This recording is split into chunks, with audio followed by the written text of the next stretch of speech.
The WBC, or Weeby Crooks as James Toney once famously said, have ordered Dillian Whyte to defend his precious silver version of the title against Dominic Breazeale. That for me now makes it very probably a lock-in for his next opponent. People were talking about some other ones. I've heard some people reckoning that Dillian Whyte has ducked either Luis Ortiz or Alexander Povetkin. I don't know if you could say duck, it's always a very strong word. But they would have been more enticing fights than against Breazeale. But from what I understand with the rankings that never make any sense, Breazeale is higher on the WBC's rankings, so there you go. Not a great fight, not a great headlining fight, but I believe it's going to be as part of the same card as Derek Chisora and Joseph Parker, which is a better fight. So collectively, at least you're going to get a pretty good night worth of boxing. So, Dillian Whyte doing well. He had a great 2018. He goes forward.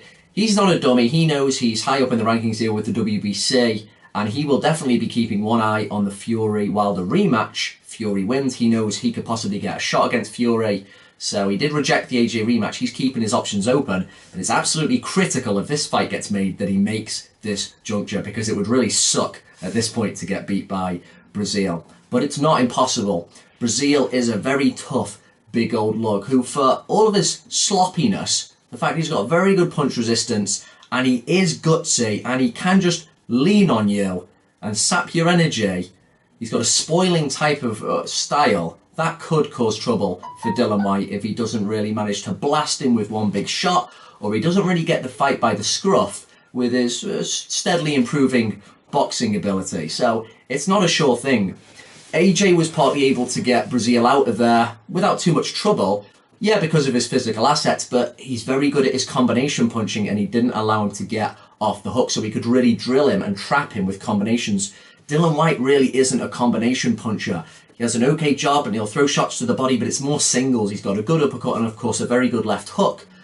But if he's not able to get Breazeale out of there with one good shot, or really just keep him honest, then it might be trickier than previously thought. Now, Breazeale, though, he doesn't have a really big punch himself, and Dillian Whyte took a lot of humdingers off Derek Chisora, who's not a powderful puncher, so he probably will be able to take what comes his way unless he gets very tired, kind of like he did with Parker, and that one nearly blew up in his face at the end. So I expect a pretty measured performance by him, boxing fairly well with the jab. He may stop Breazeale if he really lands a corker. His left hook is a venomous punch, but maybe more likely late stoppage to points, a points win for the Lone Wolf, as his new stick is now. What he does from there, it's hard to tell. It really depends upon what happens in the rematch with Wilder and Fury, and then what AJ decides to do next. He could fight AJ in a rematch after AJ probably blasts out Big Baby, so that's a possibility. But again, we'll have to see how the chips fall there, but I expect Dillian Whyte to fight Breazeale and probably take him out round 10/points.